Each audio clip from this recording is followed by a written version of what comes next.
jam segini.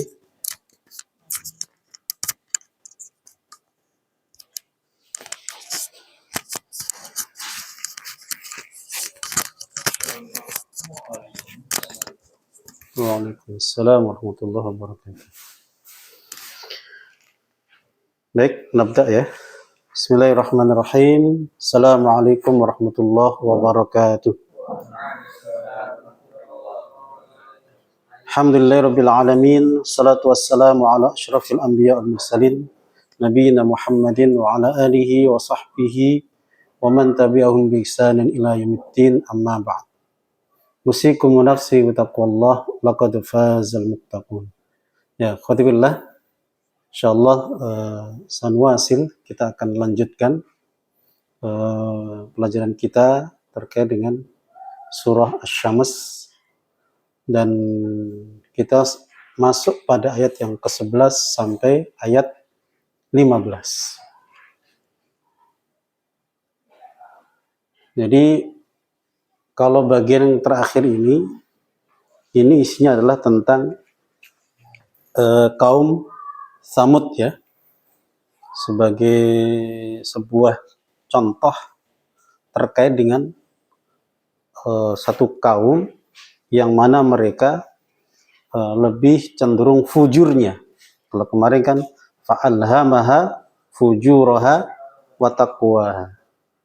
Qad aflaha man zakkaha wa qad khaba man dassaha.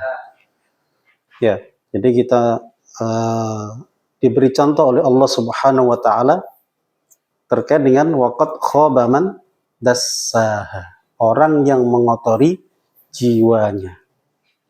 Nah, orang yang mengotori jiwanya ini rugi, khaba ay khasira fid dunya wal akhirah, baik di dunia maupun di akhirat. Jadi khatibillah, kalau kita lihat munasabahnya seperti itu ya, korelasinya antara bagian ini ayat 11 sampai 15 ini dengan ayat-ayat sebelumnya. Jadi 11 sampai 15 ini sebagai contoh terkait dengan orang yang waqad khaba man dassaha. Artinya kalau ada contoh seperti ini, maka tidak pantas, tidak pas kalau kemudian mendustakan Rasulullah Shallallahu Alaihi Wasallam. Kalau mereka justru kemudian melakukannya, maka akibatnya apa? Sama dengan kaum Tsamud ini. Jadi kalau mereka mentakdzib, mendustakan Rasulullah SAW, maka yang mereka lakukan dulu pernah dilakukan oleh satu kaum, namanya kaum Tsamud. Pertanyaannya, kenapa kaum Tsamud kok dimunculkan di surat ini? Ternyata para ahli tafsir mengatakan Tsamud itu kaum yang masyhur indal Arab. Kaum Tsamud itu yang masyhur, yang terkenal, yang dekat dengan orang Arab. Dan ada yang mengatakan itu sulalahnya sama. Apa sulalah itu? Artinya basic keturunannya sama dari orang Arab. Tapi intinya Tsamud ini diambil contoh karena dia dekat dengan orang Arab. Sehingga mereka kemudian dengan familiarnya ya, kemasyhuran dari kaum Tsamud ini, mereka kemudian bisa ya berpikir lah ya, bisa mengulang memori mereka sehingga kemudian mereka ngambil pelajaran, sehingga kemudian mereka taat kepada Rasul, menerima apa yang disampaikan Rasulullah Shallallahu Alaihi Wasallam. Baik, kita masuk di ayatnya. A'udzubillahi minasyaitonirrajim. Kadzabat Tsamudu bitagwaha. Kadzabat Tsamudu bitagwaha. Ay kadzabat qabilatu Tsamud nabiyaha Salihan alaihi salam bisababi tughyaniha wa baghiha. Jadi kaum Tsamud itu mendustakan, di sini tidak disebutkan ya, Siapa yang didustakan? Siapa yang didustakan? Tentunya adalah Nabi Saleh alaihi salam. Jadi mereka mendustakan Nabi Saleh sallallahu alaihi wasallam, sementara mereka sudah diberi tahu. Nah, terkait dengan mukjizatnya apa Nabi Saleh? Unta yang lahir, yang keluar dari batu. Itu mukjizat Nabi Saleh alaihissalam. Aturannya bagaimana? Si unta ini minumnya banyak. Jadi dia dapat jatah 1 hari, kaum Samud dapat jatah 1 hari. Jadi sehari untanya, sehari kaum Samud. Nah, orang-orang Samud ini merasa tidak mungkin tidak adil atau apalah. Mereka kemudian mengusahakan bagaimana si onta ini musnah, bagaimana si onta ini hilang, sehingga mukjizat Nabi Saleh itu hilang. Nah, itu yang dimaksud dengan tawaha. Jadi melampaui batasnya. Ya, artinya maksiatnya ini sudah melampaui batas. Durhakanya mereka kepada Nabi Saleh itu sudah melampaui batas. Kapan itu? Idzin ba'atsa ashqaha. Ketika imba'atsa. Apa imba'atsa? Yaumul ba'ats. Apa artinya ba'ats? Bangkit.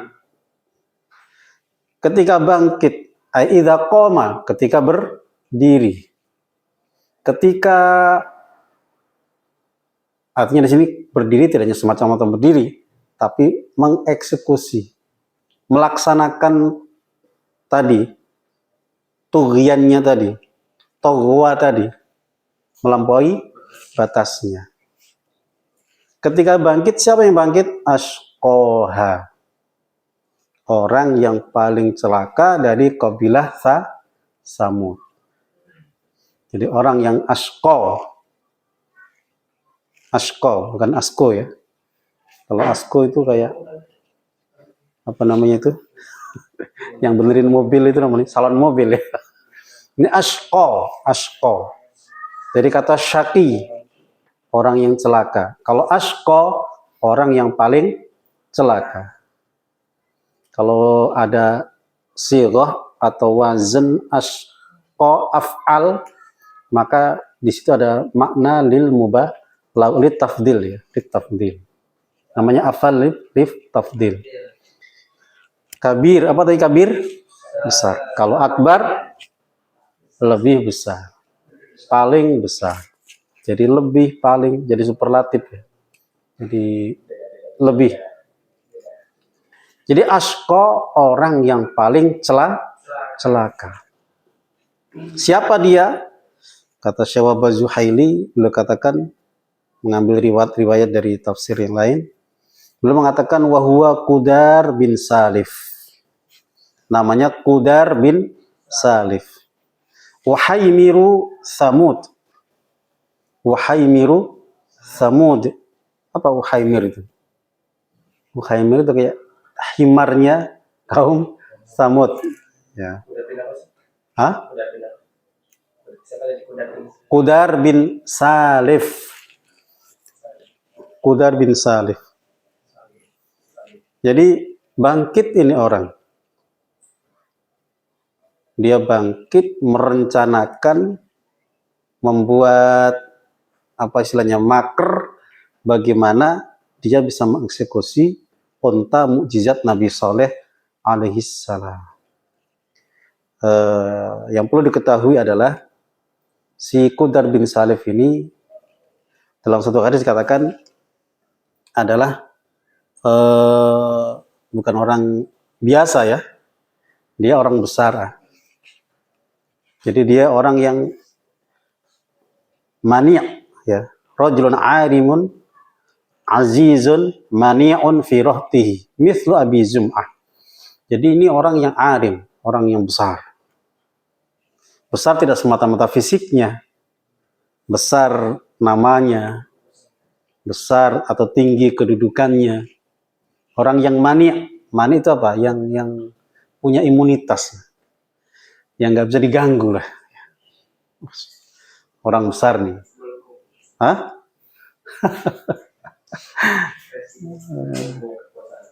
Ya, ini orang besar. Nah, orang ini kemudian dia mengambil peran gitu ya. Ini satu-satunya yang mengeksekusi terhadap unta Nabi Saleh alaihissalam. Makanya dikatakan idzim ba'atsa ashqaha. Nah, Nabi Saleh alaihissalam tahu rencana mereka ini. Maka beliau sampaikan lagi, faqala lahum Rasulullah naqatallahi wa suqiyah. Faqala lahum Rasulullah, nah berkata kepada mereka Rasulullah, utusan Allah. Siapa Rasulullah di sini? Nabi Saleh, bukan Nabi Muhammad ya. Jadi di Quran ada Rasulullah tapi bukan Nabi Muhammad, tapi di sini adalah Nabi Saleh. Di surat Al-Fatah Muhammadur Rasulullah. Ya.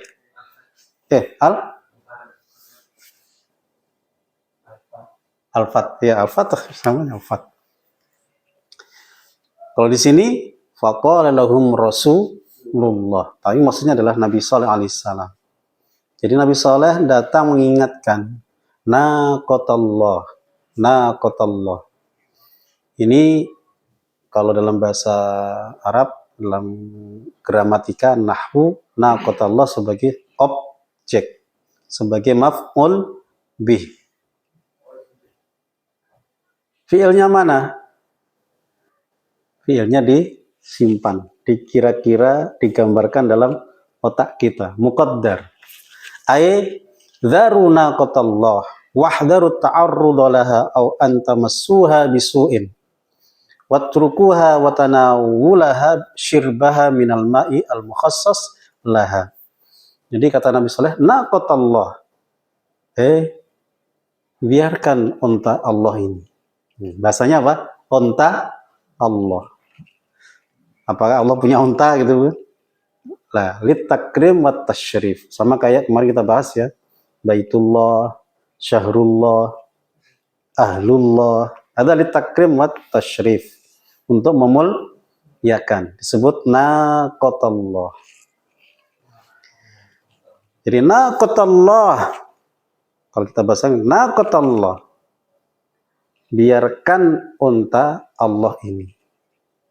Jangan diganggu. Jangan disakiti. Wasuqiyaha. Biarkan suqiyaha. Apa suqiyah? Minumnya. Artinya biarkan dia, jangan ganggu, jangan sakiti, bahkan jangan sampai dibunuh. Dan juga terkait dengan minumnya. Jangan diganggu minumnya. Kita jadwalnya sudah ada. Itu sebagai sebuah penegasan dari Nabi Saleh alaihissalam kepada kaumnya agar betul-betul menjaga yang namanya naqatallah. Ini bukan unta saya. Ini bukan unta Saleh. Ini naqatallah.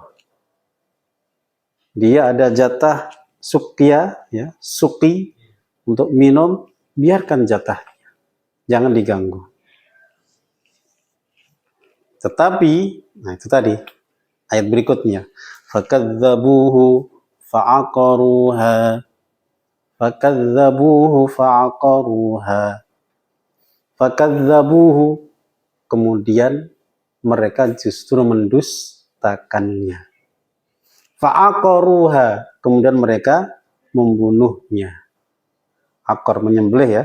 Bisa menyembelih, ya intinya hasilnya terbunuh. Jadi fakadzabuhu fi tahdzirihi iyyahum minal adzab. Nah, artinya Nabi Saleh tadi, karena ini unta Allah, jangan kalian macam-macam, jangan diganggu. Ini unta Allah, kalian mengganggu unta Allah, nanti azab akan tiba.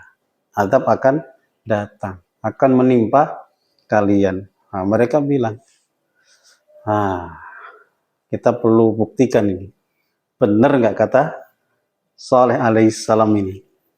Benar nggak kata Saleh ini? Jadi walam yubalu bima angdharuhum bihi minal iqab. Mereka nggak peduli. Mereka cuek. Yubalu. Walam yubalu bima angdharuhum bimal iqab. Fa'aqaral ashqa an-naqah. Nah, yang unik di sini, ikhwati fillah, yang membunuh siapa tadi? Qudar bin Salif. Qudar bin Salif. Tapi di sini bahasanya fa'aqaruha. Mereka semuanya membunuhnya. Padahal yang bunuh cuma si Qudar. Yang eksekusi hanya si Qudar. Tapi masalahnya semuanya ridho dengan perbuatan si Qudar. Nah, ini penting ya. Jadi kalau ada orang melakukan perbuatan yang buruk, kemudian yang lain diem saja, itu seolah ikut melakukannya. Nah, ini na'udzubillah ya. Jadi pelakunya satu, tapi semuanya ridho, semuanya mau, semuanya mengiyakan gitu ya. Mengiyakan yang dilakukan oleh Qudar bin Salif. Maka seolah-olah semuanya ta'awun 'alal itsmi wal udwan. Bersepakat, bekerja sama, kong kaling kong. Apa kong kaling kong? Berseteru untuk menghabisi naqatallah tadi. Jadi walaupun eksekusi satu orang, tapi dinilai ini perbuatan banyak orang. Ini kalau dalam bahasa sekarang itu ada kingmakernya, ada eksekutornya. Nah, gitu kan ya. Ada kingmakernya, kayak main bola saja ya. Ada eksekutornya gitu kan. Nah, ini fa'aqaruh. Jadi ada pembunuhan berjamaah, tapi yang eksekusi cuma satu orang. Nah, ini yang berpikir nih, ini yang buat sarananya ini, yang ini mastermind-nya ini, yang ini macam-macam. Tapi yang pasti semuanya bekerja sama, ta'awun untuk menghabisi atau mengeksekusi an-naqah. Baik, fakadzabuhu fa'aqaruha. فَدَمْدَمَ عَلَيْهِمْ رَبُّهُمْ بِذَنبِهِمْ فَسَوَّاهَا وَلَا يَخَافُ عُقْبَاهَا. Maka kalau zaman dulu ketika satu kaum melakukan kemaksiatan, pendustaan kepada nabinya, dan nabinya sudah memperingatkan, maka azabnya turun seketika. Ini zaman dulu ya. Kalau Nabi kita Muhammad Sallallahu Alaihi Wasallam itu nggak begitu, nggak sama gitu ya. Kalau kita masih diberi kesempatan, nggak langsung ditimpakan, walaupun ada sebagian ditimpakan langsung ada, tapi secara umum azab itu ditangguhkan nanti di hari akhirat. Kalau kaumnya nabi-nabi terdahulu, langsung. Maka fadamdama alaihim rabbuhum bidzambihim fasawwaha fa'adbaqa alaihim wal adzaba wa ahlakahum. Kemudian Allah timpakan. Nah, atbaq ini timpakannya itu menyeluruh. Dam ini menyeluruh, semuanya kena. Artinya yang mendustakan tadi ya. Tidak hanya si Qudar bin Salif, tapi semuanya. Fadamdama alaihimul adzaba wa fa'adbaqa alaihimul adzaba wa ahlakahum. Wa ghadiba alaihim fadammar alaihim fasawwaha. Nah, sawwa ini lebih tegas lagi. Sawwa bermakna amma. Artinya meratakan, mengumumkan semua. faja'alal uqubata nazilatan 'alaihim 'alas sawa. Allah turunkan hukuman ini, sanksi ini secara sama. Kabirihim wa saghirihim, orang besarnya, orang kecilnya. Zakarihim wa unsahum, laki maupun perempuan. Jadi tidak hanya yang kecil, yang penting semuanya punya sumbangsih, punya peran untuk menyelesaikan naqatallah. Maka semuanya terkena azab dari Allah Subhanahu wa ta'ala. Ya, fadamdama 'alaihim rabbuhum bidzambihim fasawwaha. Waqad fa'ala Allahu dzalika bihim ahlakahum ghaira khaifin hadzal ashqa min akibatin wala tabi'ah.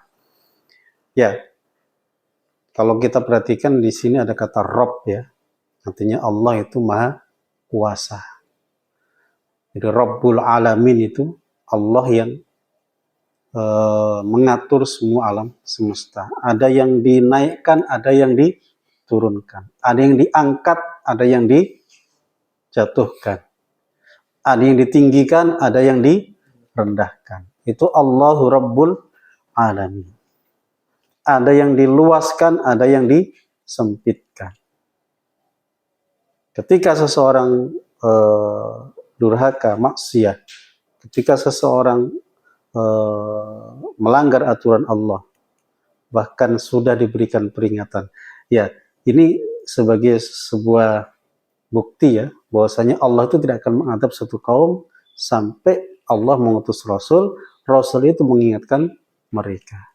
Hatta nab'atha rasulah. Allah tidak akan menghukum satu kaum sampai Allah mengutus Rasul. Supaya apa? Supaya orang-orang nggak ada hujjah, nggak ada istilahnya apa? Alasan, argumentasi. Saya Rasul nggak ada yang datang, nggak ada yang ngingetin kami. Nah, Nabi Saleh sudah datang mengingatkan mereka. Maka menjadi hak bagi Allah kemudian menghukum mereka. Fadamdam 'alaihim rabbuhum bidzambihim. Nah, ini juga sebuah pelajaran juga bahwasanya ketika ada musibah yang turun kepada kita, jangan-jangan ada dosa yang kita lakukan. Jadi ada sesuatu yang tidak kita sukai, tidak kita inginkan, jangan-jangan ini ada dosa yang kita lakukan. Jadi introspeksi ya, muhasabah kita. Kita muhasabah, kenapa saya kok begini? Kenapa kita ditimpa hal yang seperti ini? Lihat dulu. Lihat ke dirimu. Jangan menyalahkan orang. Jangan nunjuk orang lain. Tunjuk dirimu sendiri. Ibarat orang nunjuk 1 ke orang, 4 ke diri kita sendiri. Maka yang paling bagus adalah introspeksi. Intinya kalau antum ya sakit lah atau celaka lah atau apa saja, husnudzon kepada Allah. Ya, semoga ini sebagai apa? Tahur, ya kan? La ba'sa tahurun insya Allah. Dan kemudian tetap berdoa, tetap roja, tetap berharap kepada Allah Subhanahu wa taala. Ya. Jadi fadamdam 'alaihim rabbuhum bidzambihim fasawwaha. Jadi azab ini diratakan kepada semuanya. Saghirihim wa kabirihim, zakarihim wa unsahum. Karena mereka sudah berjamaah. Walaupun berjamaahnya tidak terus bareng-bareng ngerombol gitu ya.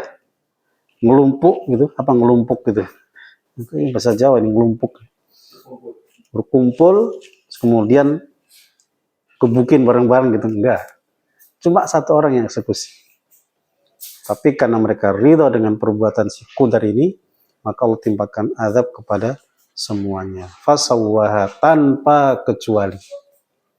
Wala yakhafu uqbaha. Dan Allah tidak khawatir uqbaha setelahnya. Artinya Allah tidak pernah takut mengadab mereka ini. Nggak takut apa? Uqbah. Uqbah itu ya ketika mengeksekusi orang Samud ini, ya biasa saja. Allah Rabbul Alamin. Kan ada kadang satu negara, pemerintah menghukum seseorang. Aduh, jangan-jangan nanti ada balas dendam.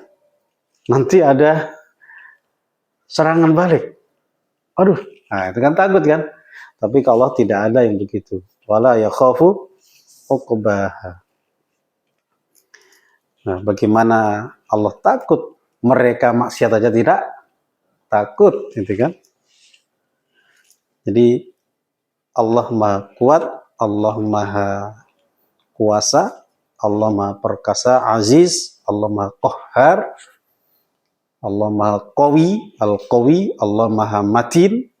Maka tidak ada kekhawatiran bagi Allah Subhanahu wa taala untuk mengeksekusi kaum Samud. Ya, sekali lagi ini sebuah kisah, sebuah cerita ya, yang mana ini menjadi pelajaran buat orang-orang dulu ketika Quran turun. Begitu juga kisah yang menjadi pelajaran buat kita semua. Namanya kisah itu mesti untuk diambil pelajaran, diambil hikmahnya, diambil ibrahnya, diambil mutiaranya. Intinya ketika orang itu kok melawan Allah, maka ya itulah akibatnya. Wa qad khaba man dassaha, sungguh merugi orang yang mengotori jiwanya. Nah, di sini jiwanya dikotori dengan maksiat kepada Allah, dengan mendustakan Rasul yang diutus oleh Allah Subhanahu wa ta'ala. Alhamdulillah, intahaina min surati Asy-Syams. Hal indakum soal? Apakah ada pertanyaan? Monggo Bapak.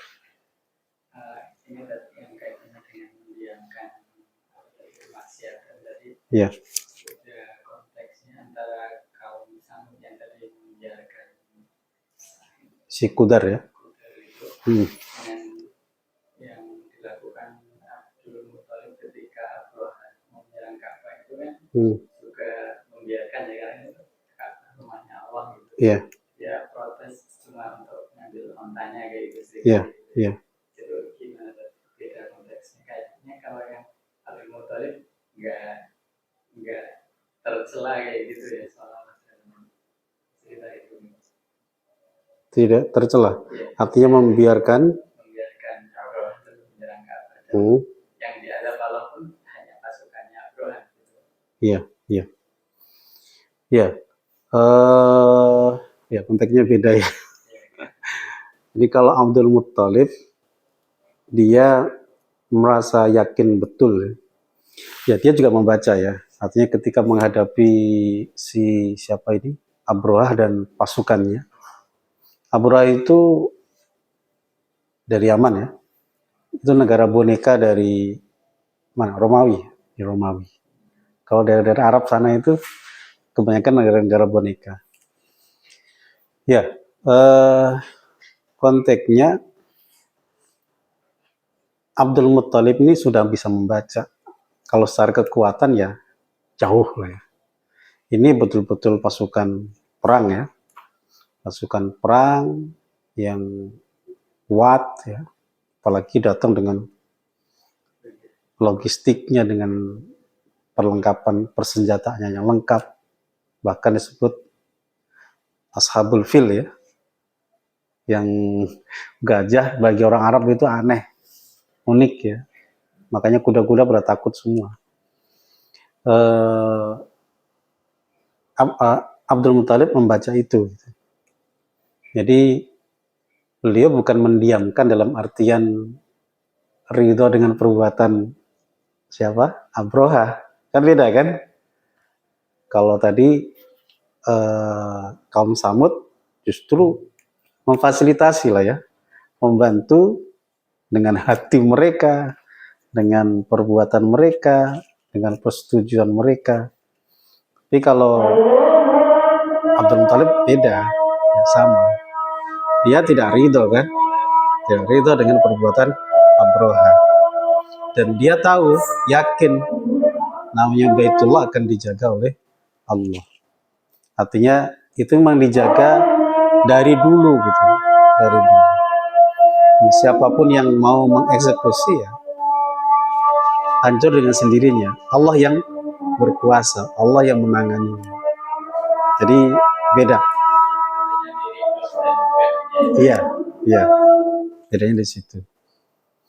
Jadi beliau mengatakan, ya Abdullah itu kaget, loh, ente kok malah membiarkan Ka'bah, ente kok gak ngelawan gitu ya, kok malah milih ontanya saja gitu. Maka beliau mengatakan, ya Ka'bah itu lahu rabban, inna lahu rabban yahmihi. Ka'bah itu punya pemiliknya, yang pemilik itu akan menjaganya. Jadi alasannya begitu. Jadi keyakinan biasanya Ka'bah itu ada yang punya. Yang punya itu yang akan menjaganya. Jadi di sini posisi Abdul Muthalib ya tidak ridho dengan perbuatan si Abraha. Dan dia membaca juga secara kekuatan juga nggak bakal bisa mengalahkan. Ya sebenarnya Nabi Saleh juga sama. Menghadapi kaumnya yang begitu banyak kan, Nabi Saleh juga nggak bisa. Secara manusiawi ya, tidak bisa melawan, tidak ridho aja kan. Nabi Saleh nggak ridho juga. Tapi karena mereka sudah bersepakat seperti itu, terjadilah yang terjadi. Oke ya. Oke, insyaallah kita tutup pertemuan kita dengan majelis. Subhanakallahumma bihamdika asyhadu an la ilaha illa anta astaghfiruka wa atubu ilaik. Assalamualaikum warahmatullahi wabarakatuh.